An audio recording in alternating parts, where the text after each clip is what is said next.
what's up, everybody? Welcome to episode number 120 here on season number 2. Today we are getting into funding my M1 account. So these videos are meant for educational purposes only and not meant to be taken as financial advice. You're responsible for your assets and to properly protect them, so always do your own research. For those of you that missed my video last week on M1 Finance, just to clue you all in, I will be opening up a IRA through M1 Finance. I'm actually currently in the process of rolling over my 401k to a IRA with M1. Last week I made the call to my current 401k holder, and basically they're like, oh, we need to send you a letter that will let you roll it over. So, well, yesterday I finally got the actual letter in the mail. Of course, you know, I started filling this thing out, right? And then I see at the very bottom, it's like, the checks are sent out monthly. And you know me, I was like, wait, what?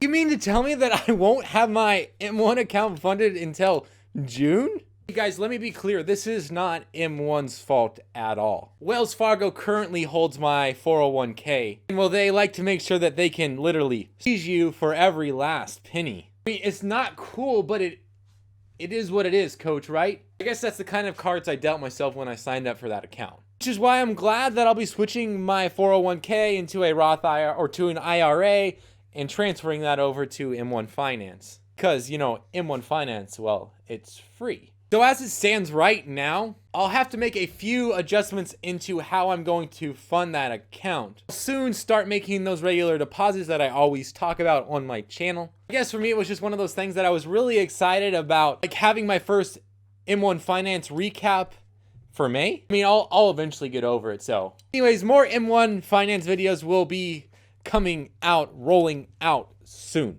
I'm actually like overly excited to finally have my M1 account open. I guess it's one of those accounts that I've been waiting a very long time, and now I still gotta wait even longer. We'll go ahead and leave it right there. Let's jump into the question of the day, which is, what small change greatly improves a person's appearance? I think you can narrow it down to 2, maybe 3 different scenarios. For me, I think, first of all, if you have facial hair, getting rid of it. If you have shaggy hair like me, then consider cutting it. Maybe just wearing some jewelry like a gold chain necklace or a watch, maybe even some new shoes. I guess you could even touch up these eyebrows right here. Anyways, like I always say, if you got any questions regarding Stash, Acorns, Robinhood, M1 Finance, as well as general investing, business Etsy coaching, post those questions down below.